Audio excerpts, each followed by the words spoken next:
반갑습니다. 반갑습니다. 오늘은 46장, 무번편 46장, 길일양신. 길일양신 많이 들어보셨죠? 길일양신의 참 뜻이 무엇인가에 대한 말씀인데 같이 한번 읽으십니다. 46.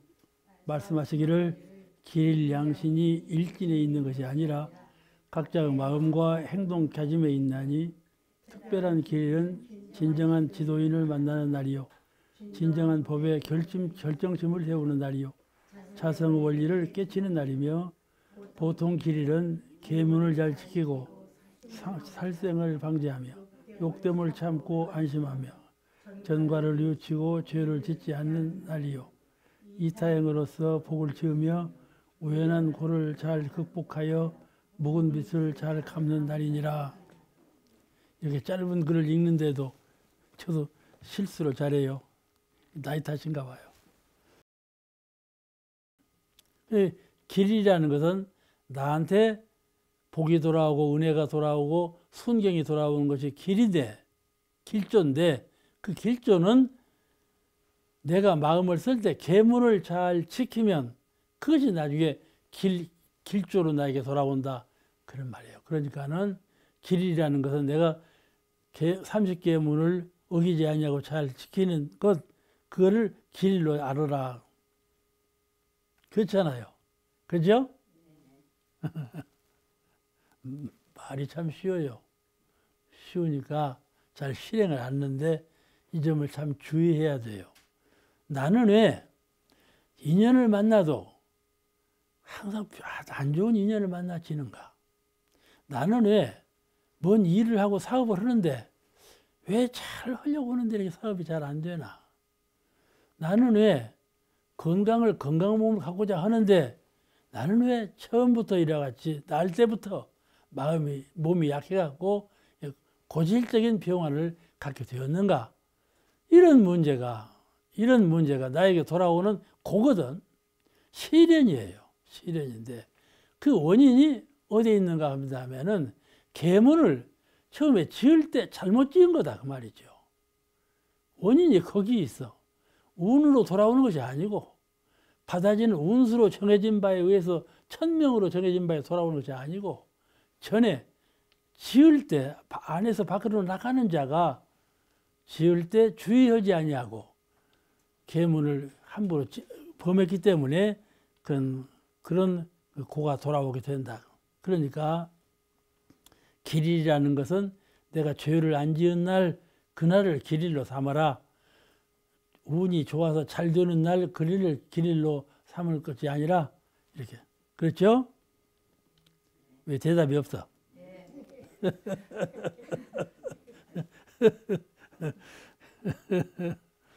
이 말이요. 참 보통 말인 것 같아도 꼭 그렇다니까요. 참 명심사항이에요. 참 그래 그 명심해야 되겠구나. 또 하나 30개문만 그런 것이 아니라 사심이 일어날 때 사심이라는 것은요. 몸을 가지고 있으면 사심이 나요. 아시겠죠? 육근을 가지고 있으면 사심이 나. 이 사심 문제도 사심이 날 때 잘 돌려. 그것이 공부예요. 사심이 날 때 사심 나는 대로 끌려가. 그냥 즐거워. 그러면 이제 그 야단법석이 되는 거예요. 야단법석이라는 좋은 말인데 그 야단을 이루는 거예요. 이제 그렇게 되면. 그렇게 끌려가면 사심대로 끌려가면 이제 악어 입에 들어가는 거예요. 또 그걸 잘 돌리고 소멸해서 청정한 한 생각에 그치는 때 어려워요. 사심이 날 때는요. 사심 나는 거 그것뿐이 없어요. 다른 마음이 없다니까요. 그럴 때 잘 돌려야 돼. 그럴 때 챙기는 것이 마음 공부예요. 마음 공부는 이렇게 앉아서 공부하고 선 날 때 선 나고만 하는 것이 공부가 아니고 마음이 날 때 그때 경계가 돌아와서 속에서 마음이 날 때 그때 마음 공부할 때다 그 말이죠. 그러니까 산속에만 들어가서 공부하는 것이 공부가 아니에요. 이 경계 속에서 공부하는 것이 참 공부지. 사심이 일어날 때 청정한 한 생각으로 돌리고 그치는 때, 그때가 길일이다. 또 몸으로 인하여 욕된 마음이 있거나 경계로 인하여 수모를 겪을지라도 다른 사람이 나를 모멸할 때, 나를 무시해보는 말을 할 때, 그렇잖아요. 나를 낮춰보는 그렇게 상대를 지을 때 그때같이 기분 나쁠 수가 없잖아요. 그럴 때 너 두고 보자 그런다니까요. 너 두고 보자. 그런 마음을 내지 말고 그런 마음이 난다니까요. 그런 마음이 첫 마음이에요. 아시겠죠? 그 마음을 돌리는 마음이 공부심이에요. 그 마음을 처음부터 내지 마라 그러면 불보살이죠. 그런데 그런 마음이 나요. 그러니까 제가 장수교당에 있을 때 회장님이 양조장을요. 근데 어떤 양반이 실례로 말을 해서 뭐라고 했는 거지. 회장님은 술에다 물만 좀 타면 돈이 남지 뭐. 그래가지고 그냥 회장님이 화를 내면서 뭐라고요? 그래갖고 이제 시비를 하면 일어난 일이 있었는데 그때 무슨 말씀 하시는 거니? 우리는 술을 담글 때 첫 술은 내버린대요. 술을 담아서 이제 도가니에서 술을 푸지 않아요. 그 첫 술은 내버려. 왜 내버리는 거예요? 독해. 이 첫 생각은 독해. 저 경계에 딱 반응해서 일어나는 마음 독하다니까요. 그걸 돌려야 해요. 아시겠죠? 첫 생각은 독하다. 그 생각을 돌려야 돼. 그 생각대로 하면 분풀이가 돼서 안 된다니까. 아시겠죠? 이런 사람이 지혜로운 사람이라니까. 대종사님 법 설어질 때 지혜로운 사람은, 어리석은 사람은 이렇게 꼭 두 말씀을 전제해놓고 법설을 해요. 아주 지혜로운 사람이 돼. 지혜가 최상이에요. 냉철해야 돼요. 세상 일은 중도에 의해서 신법을 써야 돼. 항상 중도자. 내 정신을 중도에 둬야 돼. 자타를 떠나서 중도에 둬. 그래야 올바른 마음이 나요. 냉철하게. 또는 과거의 죄업으로 인하여 현세의 고난을 받을 때는 현세의 고난을 받을 때에는 오직 자기를 뉘우치고 남을 원망하지 마라. 나에게 고통을 주는 저쪽 상대방에게 원망을 하지 말고 그 원인이 나에게 있구나. 자기를 뉘우치고 그 일로 인하여 거듭 죄를 짓지 않는 날. 그 일로 인해서 거듭 죄를 더 지어. 그렇죠? 고통을 받을 때 죄를 또 지어. 그럼 고통이 막 축적되지. 그러니까는 참고 인내하고 돌리고 그러면 아주 화기애애한 그런 불이가 돌아오는데 또 돌아오는 화기애애한 불이라는 것은 환히 열린 길이에요. 그 길같이 좋은 기쁨이 없죠. 한번 내가 마음을 참아서 돌려가지고 새로운 생활의 바탕에 돌아오면 그때같이 기쁜 것이 없어요. 내가 누구를 교화하려고 마음을 두었는데 그분이 회심을 해서 돌아온다면 그같이 기쁜 날이 없죠. 그렇잖아요? 기쁨이라는 거. 그럴 때가 제일 기쁜 것이니까 이와 같이 내가 먼저 마음을 돌리고 내가 먼저 마음을 하면 원력을 세우고 그 뜻과 같이 잘 접근해서 이룬다면 그날이 길일이다.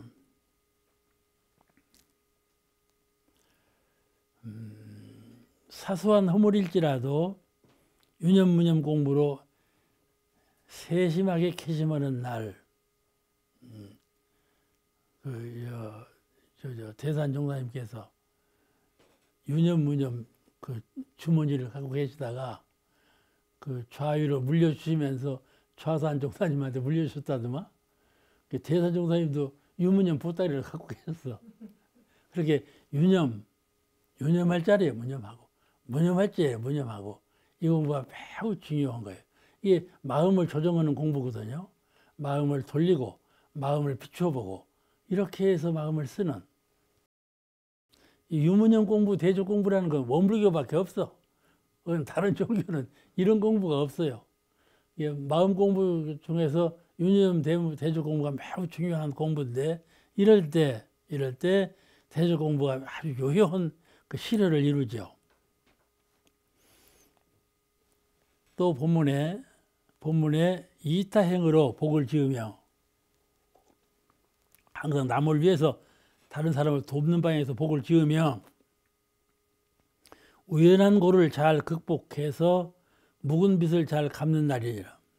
길이라는 것은 이타행으로 복을 지으며 자꾸 늘 돌아오는 것이 길일이 아니고, 그건 이제 돌아오는 것은 길일은 길일이지만은 그는 나중에 다른 것으로 변할 것이요.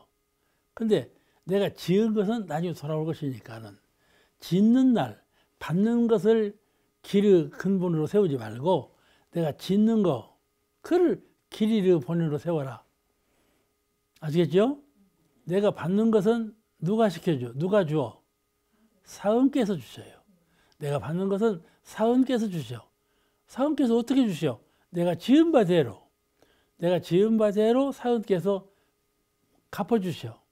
근데 그거를 만약에 길일로 정해서 마음을 정해놓는다면 짓는 것은 소원할 것 아니냐. 네가 좋은 날, 좋은 시간, 좋은 때로구나. 이 좋은 것의 기본을 네가 받는 것에 두지 말고 짓는 것에 두어라. 그런 말씀이세요. 매우 어렵죠? 작복정신, 복을 짓는데 기쁨을 두고, 복을 짓는데 내가 참 좋은 날이다, 복 짓는 날이 이같이 좋을 수가 없다, 그렇게 복 짓는 날을 좋은 날로 생각하는 그런 마음으로 살라, 그 말씀이에요. 우리 옥사오님이 그런 마음으로 살거든. 내가 잘 알아. 아니, 내가 몸을 흔들어도 내가 잘 알아. 광주에도 옥사오님이 계셔. 여기만 옥사오님이 계시지 않고 거기 옥사오님도 그러셔. 복 짓는 재미로 사는 양반이야. 거기 옥사오님도. 이 말 들을란가도 모르겠는데, 이타행으로 복을 지으며, 복이라는 것은 큰 복을 짓는 것만 복이 아니에요. 작은 복 짓는 사람이 큰 복 짓는 사람이에요. 작은 복, 정신적으로 주는 복이 큰 복이고, 활동으로 주는 복이 큰 복이고, 물질로 주는 복이 제일 작은 복이요. 그 사람들은 물질로만 시혜를 하는 것이 큰 복으로 알거든. 그렇지 않아. 정신적인 활동면, 그 다음에 물질적인, 이게 보시하고 남에게 이득을 주는, 은혜를 끼치는 거, 이것을 크게 내가 그럴 수 있는 실력자로구나, 이거를 길일로 알고 기쁨으로 알고 이렇게 살라 하시는 말씀이에요. 생심, 마음을 내는 일, 이 일이 중요해요. 그 이타행, 그걸 복으로 알고 그걸 복을 짓는 날이 그날이 길이다. 그런데 고가 돌아와.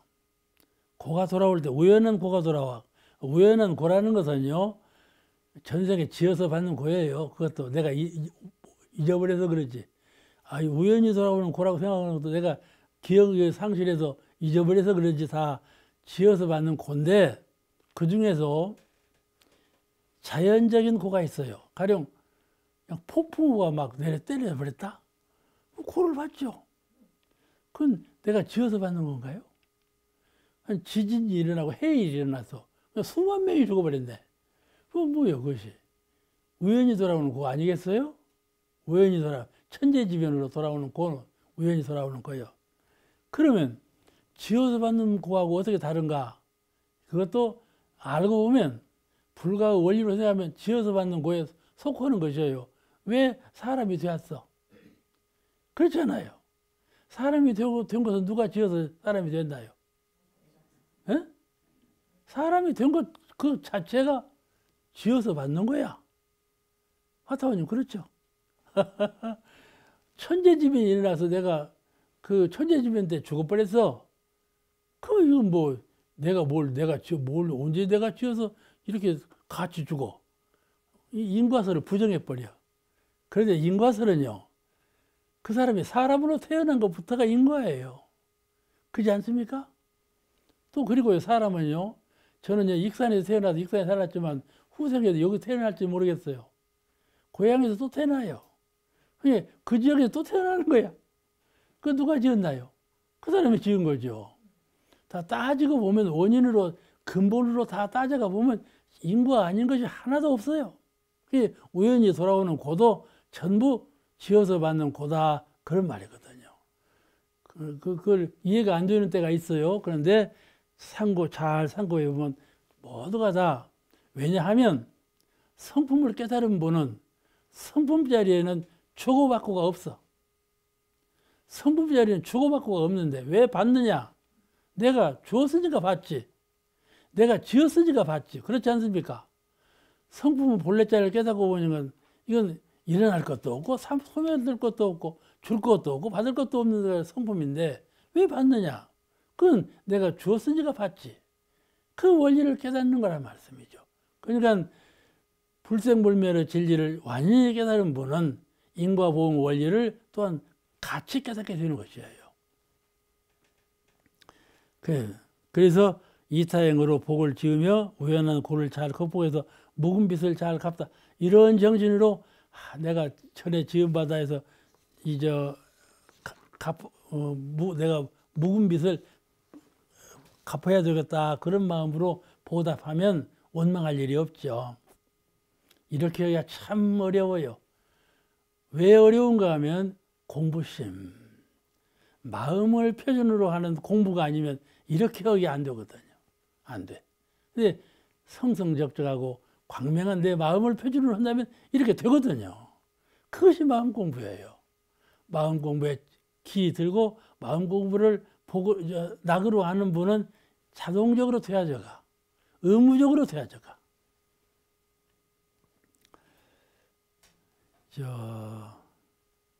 이 우연히 받는 고, 이거를 잘 이해하는 것이 성리문답이에요.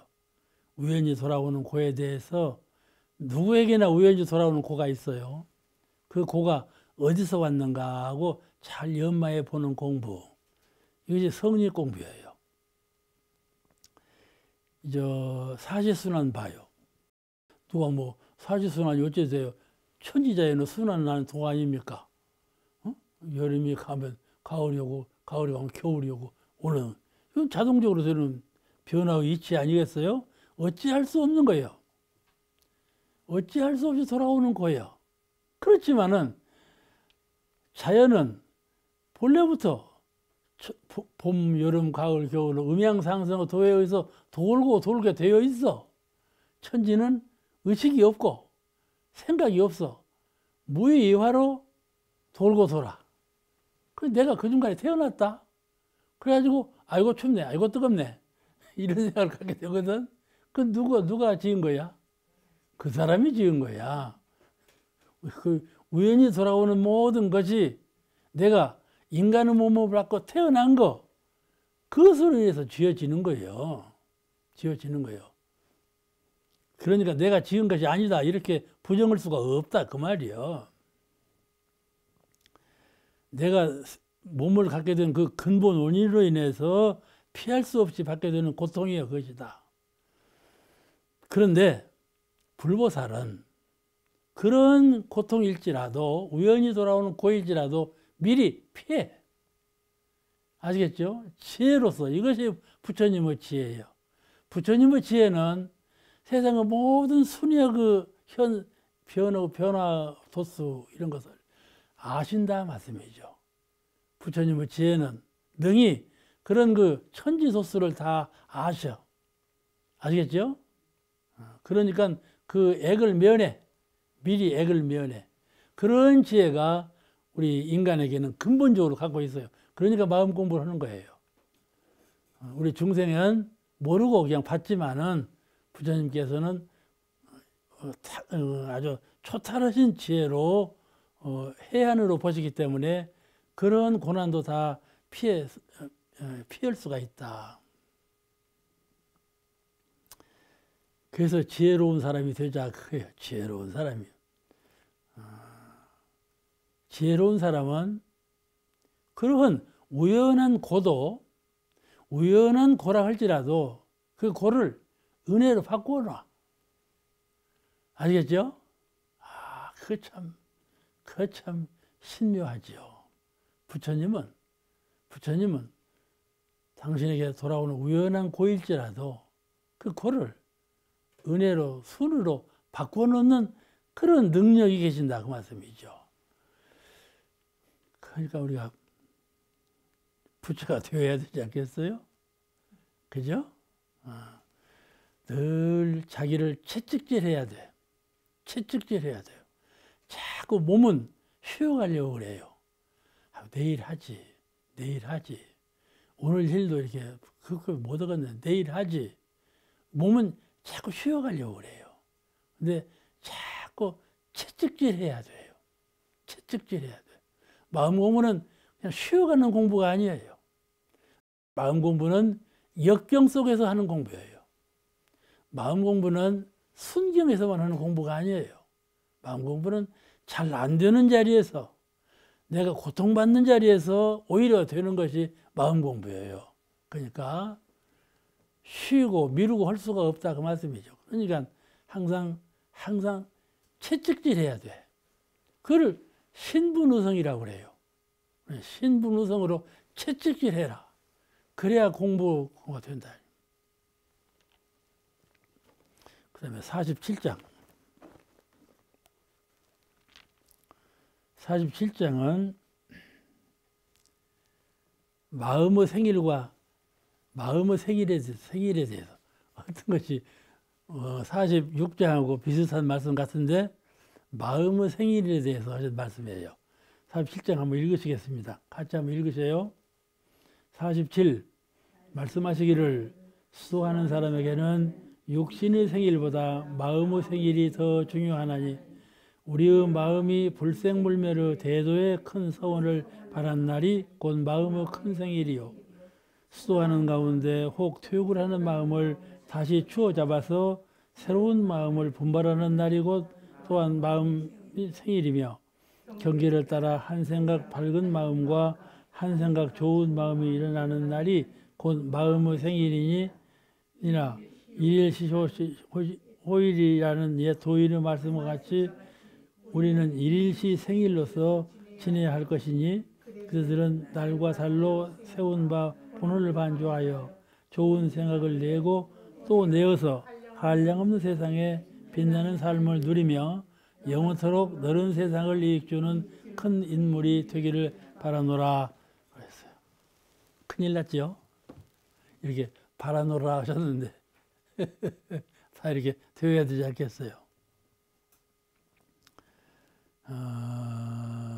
우리 인간은요 최령하다 그러잖아요. 참 최령하다는 말은 최고로 영명하다, 밝다 그 말이죠. 최령하다, 아주 신령스럽다 그 말이에요. 모든 동물 가운데 가장 신령하고 영명하다. 인간은 최령하다 그러는데 왜 최령하다 그러는가 하면은 명상할 줄 알아. 또는 사유할 줄 알고. 명상할 줄 알고 사유할. 동물은 명상도 못하고 사유를 못해요. 그게 동물이죠. 그런 지혜가 있기 때문에 우리가 최령하다 그러거든요. 지혜가 있기 때문에 최령하다 그래. 사람은 생사고라고 일을 당할 때 사고하고 판단하는 낳고 살고 생은 낳고 살고예요. 아시겠죠? 생사고락 생로병사 할 때 사는 것은 없어. 생로병사 그렇잖아요?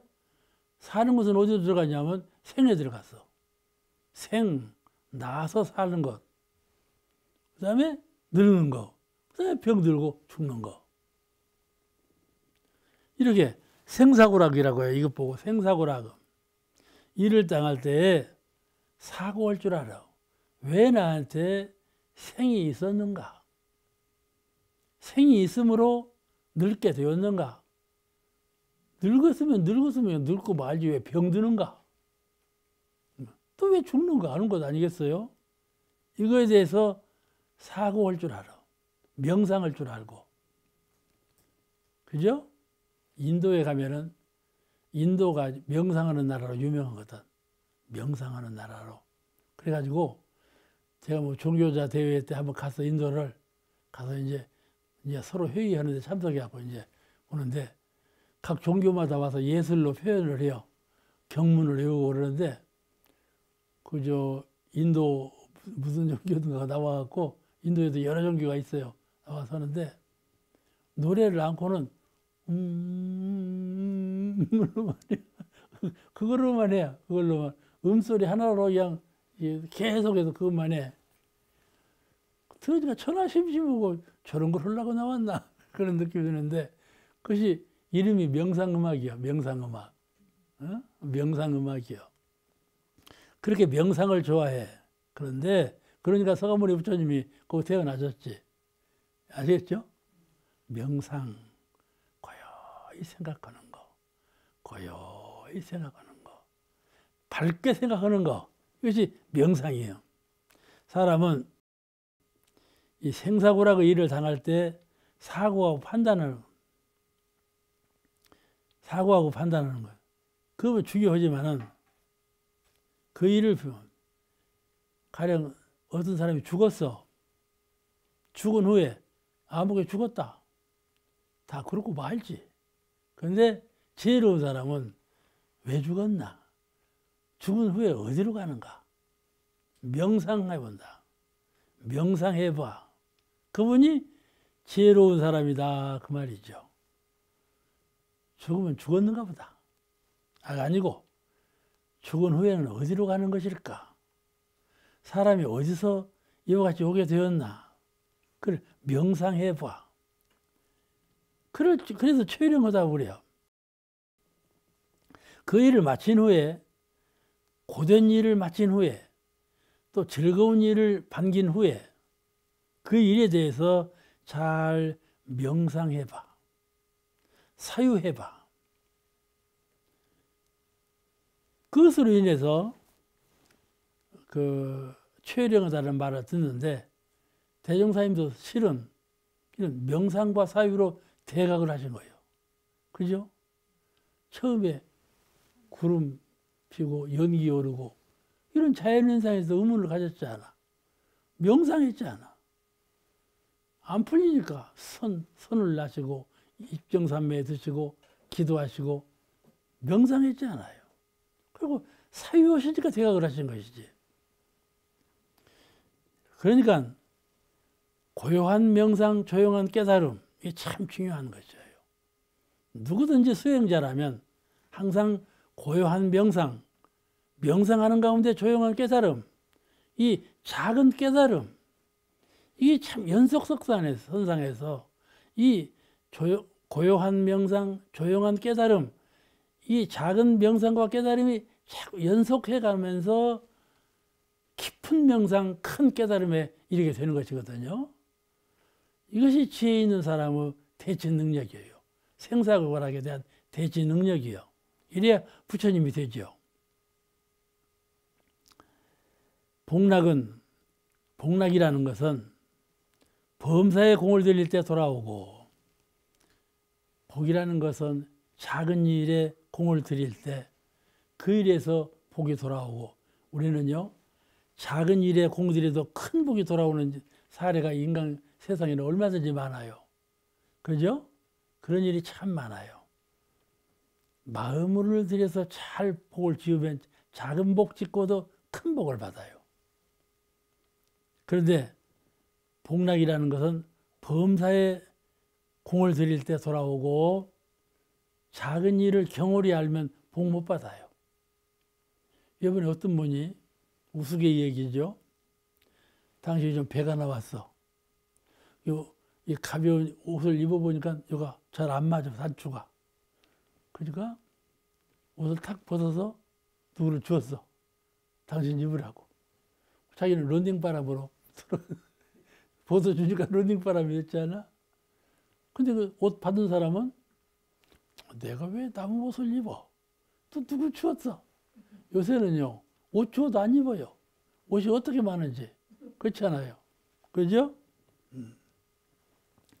근데 이 범사거든요. 범사예요. 근데 그런 사람은요, 가난하게 살아요. 알겠죠? 이 작은 것 함부로 오는 사람은 가난하게 살아요. 그러니까 티끌모아 태산이라고 우리가 흔히 하는 말이지만은 참 이것을 작은 것을 잘 공들일 줄 아는 사람, 이 사람이 크게 성공할 사람이죠. 저도 그렇게 생각해요. 저는 참 일본 말로 빈보, 가난한 사람이죠. 참 가난해서 우리는요 6.25 때는요 밀가루죽 먹고 살았어요. 예? 그래 가난했는데 참 절약하고 꼭 쓸모없이는 한 푼도 쓴 일이 없어요. 근데 요새는요 나보고요 가네무찌라고 그래. 가네무찌. 일본 말로 부자라고 그런다니까. 천하 내가 부자인가요? 아무것도 없는 빈털털이에요. 그런데 사람들이 부자라고 하는 것은 쓸 자리에 안 쓰는 일이 없고 안 쓸 자리에 쓰는 일이 없거든요. 그러니까 그것이 부자예요. 그래서 말이죠. 이 작은 일을 경홀히 알면 절대로 큰 부자 되지 않아요. 어떠한 큰 부자도 다 작은 것을 절약한 사람이 큰 부자 됐어요. 근데 공도 그래요. 작은 것을 가벼이 알고 함부로 오면 공이 안 돼요. 작은 것을 공들일 때 그 사람이 큰 공을 들이는 사람이죠. 왜냐하면 뜰 앞에 마당을 쓸어.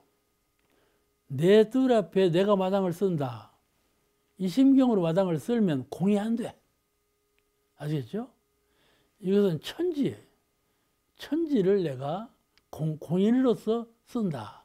이렇게 쓸어야지. 어떤 사람은요. 그 사람은 자기 코앞만 알아. 자기 코앞만 쓸고 그래요. 그럼 내가 뭐라고 그러는 거니? 그럼 너는 달나라까지 쓸어라. 그러잖아요. 코앞만 쓸어도 천지를 쓰는 심경으로 쓸면 그는 달나라까지 쓰는 사람이야. 그렇죠? 그는 마음을 쓰는 사람이야. 마음같이 큰 자리가 없어. 그와 같이 작은 물건도 공을 들여서 보시를 하는 사람은 마음으로 공을 들이는 사람이야. 작은 물건을 함부로 하는 사람은 마음이 없는 사람이야. 그렇지 않습니까? 마음으로 공을 들이는 사람은 천복만복이 따라가. 거기에. 왜냐하면 마음은 계속 하니까. 하나를 쌓고 둘을 쌓고 또 쌓고 또 쌓고 하니까. 그런데 물질로만 공을 들이는 사람은 그거 짓고 말아버려. 상에 들어서. 그러니까 범사에 공을 들일 때 큰 복이 돌아오는 것이고 지혜도 마찬가지예요. 지혜도 누구나 그냥 지혜로운 건 아니에요. 작은 것에, 작은 이치에, 작은 일에 거기에 늘 관심을 피력하고 밝게 사유하고 지혜롭게 공부하고자 하는 뜻을 가지고 있으면은 그 사람은 큰 지혜를 얻을 수 있는 기초를 닦아가는 것이기 때문에 반드시 큰 지혜를 얻을 수가 있을 거예요. 얻을 수가 있게 되는 것이죠.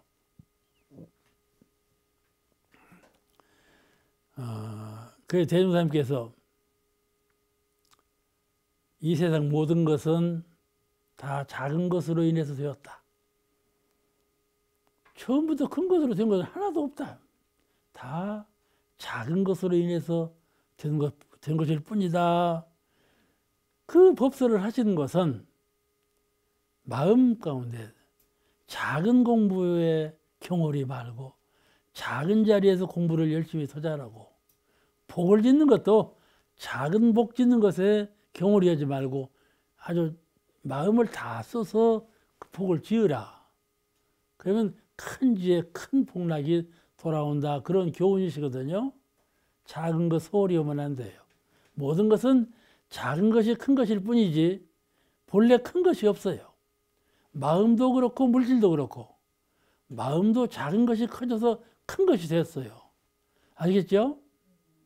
알아 몰라? 응. 마음을 우리가 비추어 봐봐. 마음은 본래 없어. 허공이요. 마음은 허공이요. 없다니까 마음이. 그런데 그 없는 마음에 공을 들이면 덩실하게 크게 큰 광명한 정신이 나타나거든. 없는 가운데 나타나. 그게 마음 공부예요. 마음이 본래 허허해서 없는 것 같은데 그 자리에 공을 들이기 시작하면 차차차 광명해져서 큰 광명을 회복한다 그 말이죠. 그것이 공부인의 철학이에요. 철학이에요. 이렇게 될까? 근데 그렇잖아요. 될까? 오늘 그 정산 정사님 따님이 태타원 님이 정산 정사님 아버님 앞에 가서 이제 좌선을 하면 멍청이가 되는 것 같다 그랬는데 아니 통 빈 마음으로 있으면은 호수아비 같이 되는 것 아니야? 그렇게 대답을 하시기를 네가 좌선을 한 달을 해봤냐 석 달을 해봤냐 그랬는데 그 말씀과 같이 몰라 내가 그 정통으로 말씀 전하는 건 아닌지 모르겠지만은 그런 뜻으로 말씀을 했어. 그러니까 작을 때는 모른다니까요. 작을 때는 봄봄해하고 몰라. 근데 커갈수록 이런 것이로구나 하고 자신감이 생기기 시작하는 거예요. 기쁨이 생기는 것이고. 그러니까 좌선할 때에도 말이죠. 항마, 번뇌를 소멸하고 이런 정신만 갖고 있어도 좌선을 못해요. 내 정신이 얼마나 더 확충되고 밝아지고 커지고 이런 데 맛을 자꾸 들이고 길을 들여가면 재미가 나죠. 사업하는 사람이 재산이 불어나면 불어날수록 재미가 있는 것처럼 수양도 자꾸 커지고 밝아지고 거기에 뜻을 모으면 재미가 나는 거죠. 그렇지 않겠어요? 확충시켜가는 거예요. 내 마음대로만 좌선하면 안 돼요. 강림, 이러는 광명이 우주 안에 가볼 것이거든요. 그런 광명이 나한테 강림하는 거죠. 내린다 말씀이죠. 아시겠죠? 성스러운 연기가 내려. 나 안에 있는 성스러움과 밖에서 오는 성스러움이 만났을 때 그때 큰 자리가 이루어지는 거거든. 그렇지 않겠어요? 그런 마음으로 차차 확충시켜가는 거예요. 영역을 확충시켜가는 거예요. 이게 대명사님께서 이 세상은 작은 것이 커진 것 외에 다른 것이 없다 그러셨다니까. 물질만 그러는 것이 아니라 정신도 꼭 그와 같다 그 말씀이에요. 우리 마음은 매우 부드러워요. 참 부드러워. 마음같이 부드러운 것이 없어요. 세상에서 제일 부드러운 건 마음이에요. 연약하죠. 선량하고요. 요새는요, 애들은요, 아이고, 너 선하다, 착하다 하면 싫어한대. 선한 사람은 다른 사람하고 경쟁해서 지거든. 연약하다. 선한 사람은 약한 사람으로 와버려. 아시겠죠? 그런 말 싫어해. 그런데 그 선이라는 걸 잘못 이해해갖고. 근데 우리 본래 마음은 매우 부드럽고 선하고 착한 거다. 그 말씀이에요. 그런 것인데 그것을, 그 정신을 싸우는 정신으로 만들어. 그러면 우리 집에는 법마 상정이라고 그러잖아요. 법과 마가 싸운다.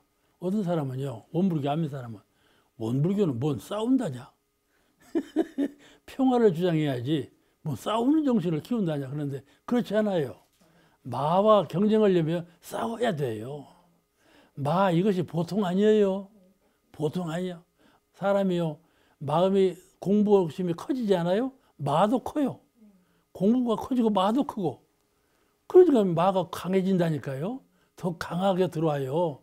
그러면 싸워서 퇴치를 해버려야지 용납하면 안 돼요. 아시겠죠? 그냥 분할 분자 이 해석할 때에도 분한, 그냥 그게 분을 낸다, 분발한다 이런 마음으로 해석할 때도 있지만은 그냥 성을 낸다 이런 마음으로 해석할 때도 있다니까요. 분발을 그렇게 대처하면 안 돼. 가령 선을 때에도 나는 번뇌를 싹 없애버리고 허허한 그런 마음을 키우고자 하지만은 번뇌가 들어오다니까 오는지 어느 사이에. 그러면 어떻게 해야 되겠어요? 싸워서 퇴치해버려야 돼. 퇴치해버려야. 그렇잖아요? 전쟁터에 나가면 말이죠. 싸워서 물리쳐버려야죠. 그렇잖아요? 그 정신이 있어야 이겨요. 싸워서 물리치는 정신이 없으면 못 싸운다니까요. 아무리 무력이 강해도 싸워서 이기려고는 정신이 없으면 져버려요. 그러니까요. 그래서 우리 불교에는 법고가 있거든. 법고, 북을 올려라. 북을 올려라. 에? 법고를 치면서 북을 올려라. 이것이 마음을 막 고양시키거든. 싸우는 정신을 고양시켜. 연불을 할 때에도 목탁을 치면서 연불을 하고 북을 치면서 연불을 해도 참 좋아요. 북을 덩덩 울리면서 치면 사가 들어올 기미가 없어. 그러잖아요?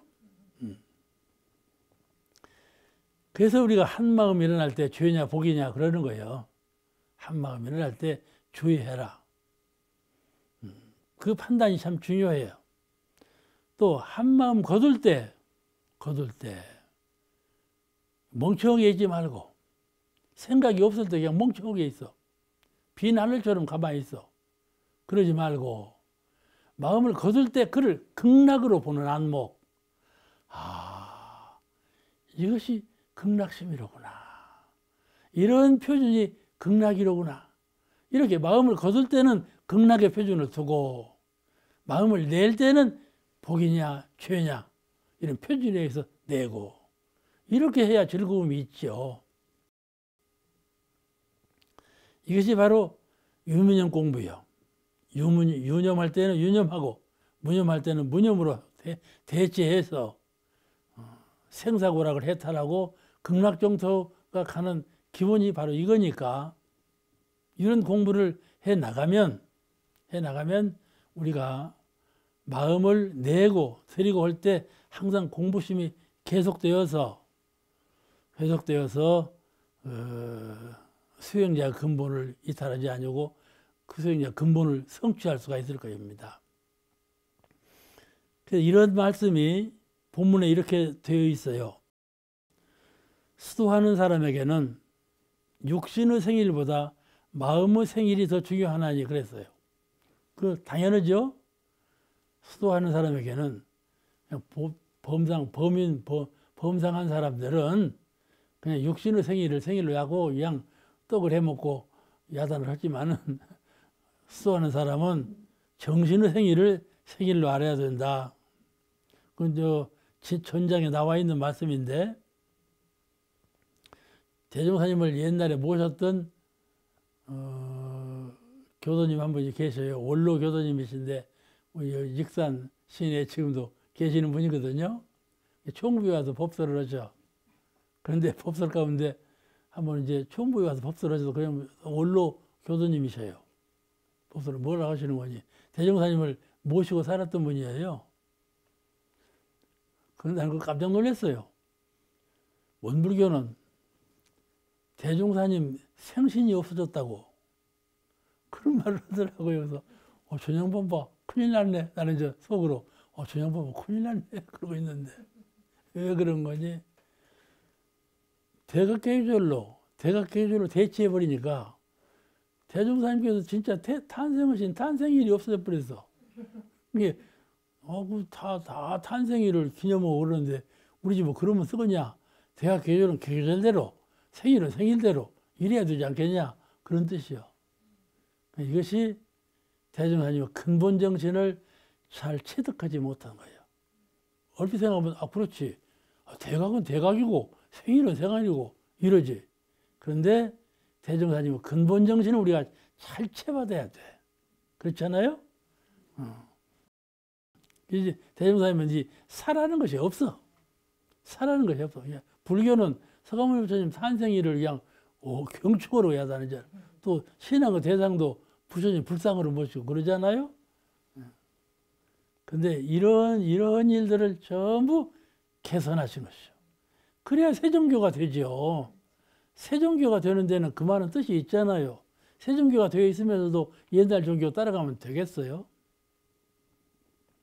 근데 이 불제자로서 마음의 생일이 얼마나 중요한가 알겠죠? 마음의 생일이 이만큼 중요하다 그래요. 마음의 생일이 얼마나 중요한 것을 모르면 그런 말을 할 수가 있는 것이죠. 보통 몸의 생일은 보통 종자라고 비유한다면 마음의 생일은 계량종자예요. 계량종자. 요새는 계량종자가 아니면 써먹들 못해요.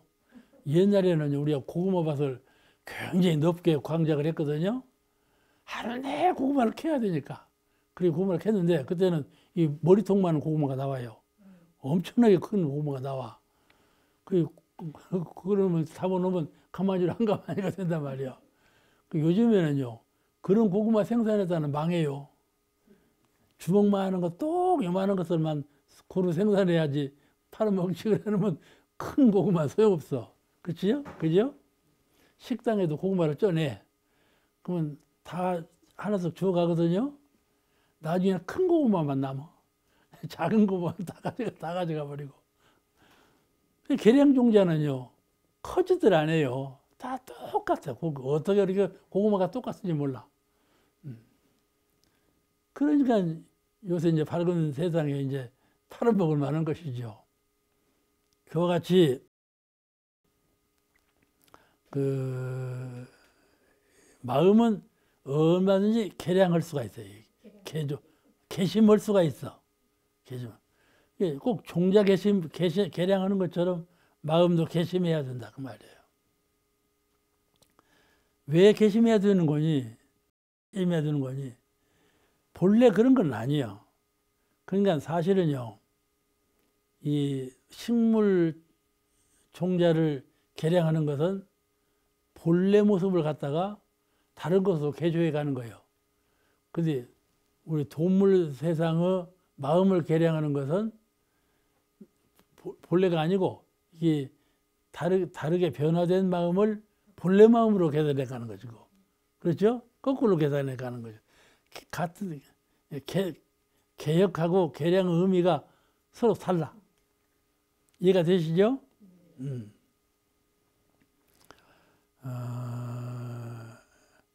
그래서 우리 마음은 항상 몸과 세상 일에 매몰되어 있어. 우리 사람은 항상 세상 일에 매몰되어 있어요. 그렇죠? 세상 일에 매몰되어 있어. 세상에서 살고 있는 나, 그것만 걱정하고 그것을 위해서만 일하고 살도록 그렇게 매몰되어 있어요. 그래서 벗어나면 죽는 줄 알아요.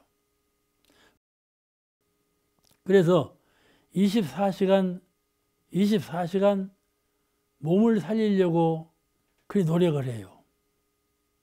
그래서 마음이 몸의 노예가 되어 있어. 그 생명을 다 바쳐서 그 고생을 다 해요. 그죠?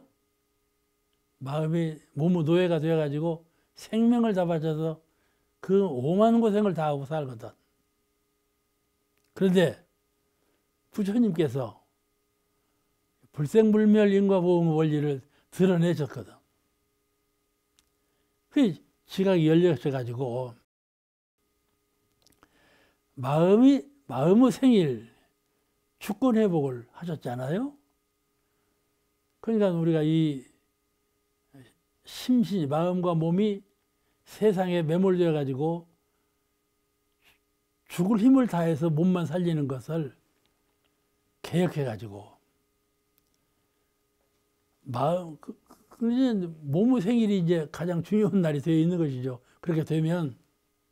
그런데 그런 것을 부숴버리고 이제 마음의 생일이 중요하고 마음의 주권을 회복시키도록 길을 열으셨다고 말이죠. 우리가 그렇게 해야 되지 않겠어요? 우리가 그렇게 해야 된다는 말씀이죠. 이 심신작용을 생각하고 몸으로 활동하는 것을 세상에 흠뻑 빠져서 매몰된 그런 세상에서 살지 말고 마음의 종자를 개선해가지고 개혁을 일으켜야 돼. 마음 혁명을 일으켜야 돼. 그래가지고 거기에서 소생된 그런 정신력으로 새 세상을 산다면 마음의 주권을 회복한 것이라. 마음이 몸의 노예가 된 것이 아니고 마음의 주권을 회복한 것이야. 그렇게 해서 살아야 된다 이 말이죠. 오늘 여기까지만 끝내고 다음 시간에 배울게요.